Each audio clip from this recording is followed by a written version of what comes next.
When holding a racket, you can move your wrist in two ways, like this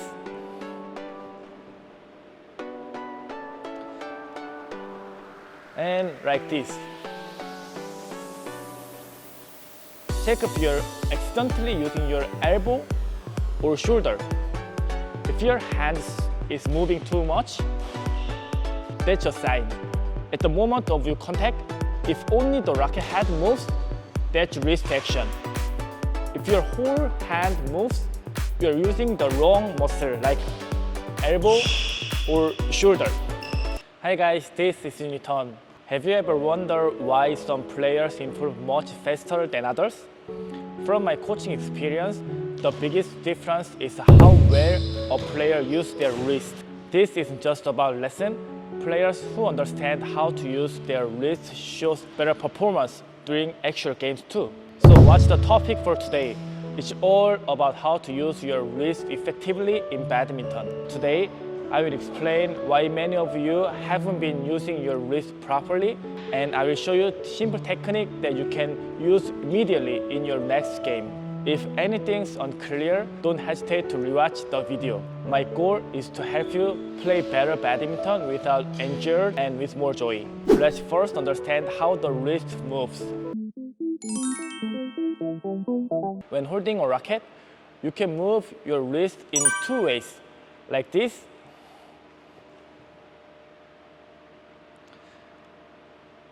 and like this. Both are purely wrist action, but clearly the second one creates a bigger swing, right? Let's try with a backhand. With your thumbs supporting the grip, move like this. Small swing, or like this. Bigger swing. Again, one is small, one is large. Small, large. Not too difficult so far, right? If you understand this difference, badminton will become much easier for you. From my coaching experience, I see many players struggle because they don't know how to use these different wrist motion. Let's apply this to real game situations. You will face two main types of incoming shuttles: low and fast, and high and slow. For low, fast shot, you don't have to time prepare a big swings.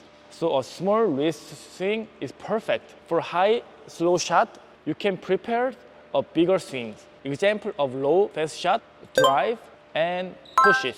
Remember the small wrist action I showed you earlier? You can apply this by lifting the racket and slightly and snapping the wrist board like this. This is drive. Do the same near the net and it becomes a push, right? It's the same for backhand. Lift the racket head like this, then add the small wrist action. Now, you're ready to react low and fast shot, forehand and backhand. Small wrist swing. Sounds simple, right?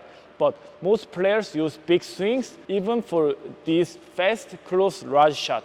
Do you know why? They want to hit hard, so they go big. They don't understand how to use their wrist, so they rely on their elbow or shoulder. If you're using your elbow, your swing looks like this. And if you're using your shoulder, it will look like this. When the shuttle comes fast and low, the time calls for small wrist motion, but you end up swinging with your entire arm. This is because your wrist isn't activated. I call this wrist activation. Once you activate your wrist correctly, you will respond more quickly and accurately.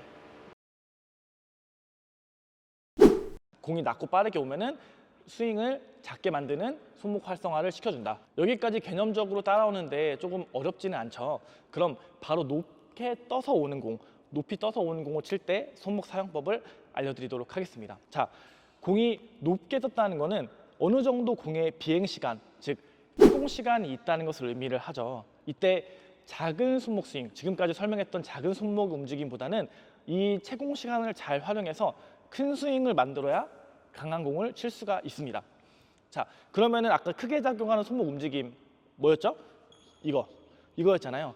이게 큰 스윙을 위한 손목 작용이 되겠죠. 근데 이 스윙을 크게 키울 때는 이런 손목 반응만 가지고서 공을 치면은 손해예요. 그럼 어떻게 하냐? 이런 손목 반응에서 팔꿈치, 그리고 어깨, 그 다음에 몸, 그 다음에 하체.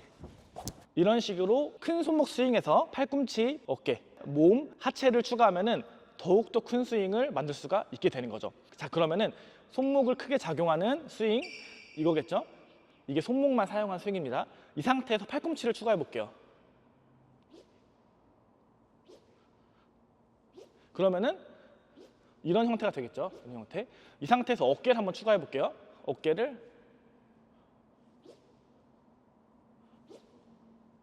이런 형태가 되겠죠? 여기서 상체를 추가하면은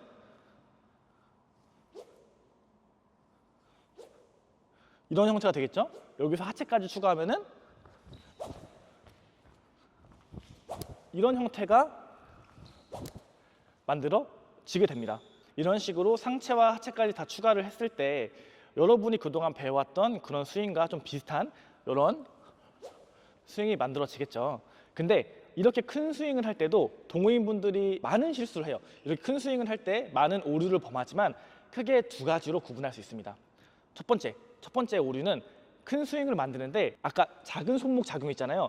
이 작은 손목 작용을 사용한다는 거예요. 이 손목의 움직임의 메커니즘을 모르기 때문에 그냥 손목을 사용해야지 라고 생각을 하시면서 손목을 사용을 하는데 이 큰 스윙과 작은 손목 스윙을 구분하지 못하기 때문에 크게 손목을 사용해야 될 때도 이렇게 작은 손목을 사용한다는 거예요.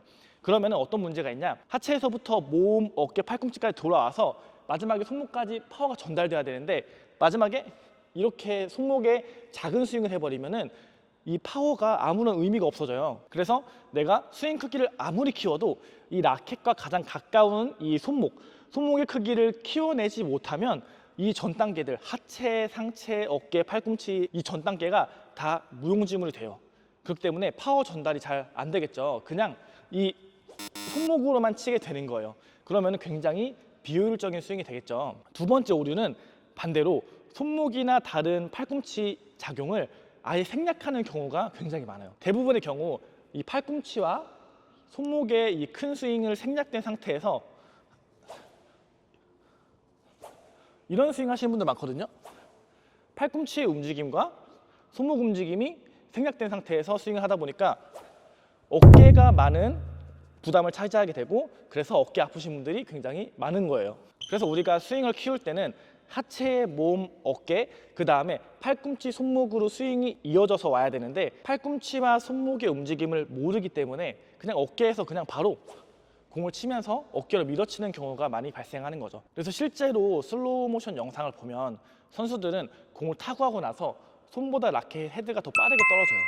그러니까 이런 손목의 작용을 사용한 거겠죠. 이 큰 스윙, 큰 손목 작용. 근데 동호인분들은 손과 라켓이 같이 떨어지는 경우가 많아요. 이렇게. 이거는 이 큰 손목 작용을 활용하지 못한 경우가 발생이 되는 거겠죠. 이렇게 어깨가 떨어지는 거는 손이 떨어지는 거. 그래서 손목의 움직임은 손목의 작은 작용과 큰 손목의 작용 이것을 잘 이해해야 됩니다. Start by practicing the small swing. Since only your wrist is involved, just make sure you changing grip correctly, forehand and backhand. Check if you're accidentally using your elbow or shoulder. If your hand is moving too much, that's a sign. At the moment of your contact, if only the racket head moves, that's wrist action. If your whole hand moves, you're using the wrong muscle like elbow or shoulder. Now, big swings are more difficult. They involve multiple parts of your body and most players are just using their shoulder. But it's possible to fix this. Here's what I recommended. Practice each joint separately. Wrist only, and wrist and elbow, and wrist, elbow, and shoulder. Add upper body, add lower body. This is full swing. In actual games, we won't only see high or low shot. There's many intermediate shots, those that requires medium swing size. But many players always use big swing for everything. So when these in-between shots comes, they often struggle. If you train your swing step by step like this, you will be able to adjust your swing size according to the shot, and that's a major advantage. So today, we talked about how to use your wrist in badminton. It's not a difficult concept to understand, but it's something that many players overlook. That's why I wanted to explain it clearly in this video. Most of you who watched until now probably understand the concept by now. But let's be honest, just watching this video isn't going to instantly improve your game or make you master wrist control. You still need practice, especially when it comes to large swing. You will need much more detailed techniques and training. How do you learn this in detail? Honestly, it's really hard to include all the necessary information in a single video. If I try to break down every step in detail, this one video would become way too long. That's why I create my Unitone online class. This class doesn't just cover wrist movement. It includes everything you need for badminton. Swing, swing mechanic, footwork, defense, all the foundational concepts. And I've created training videos that help you follow along and practice these skills by yourself. Many of my students have gone through the lesson and practiced with this video, and they've told me how much their badminton has changed.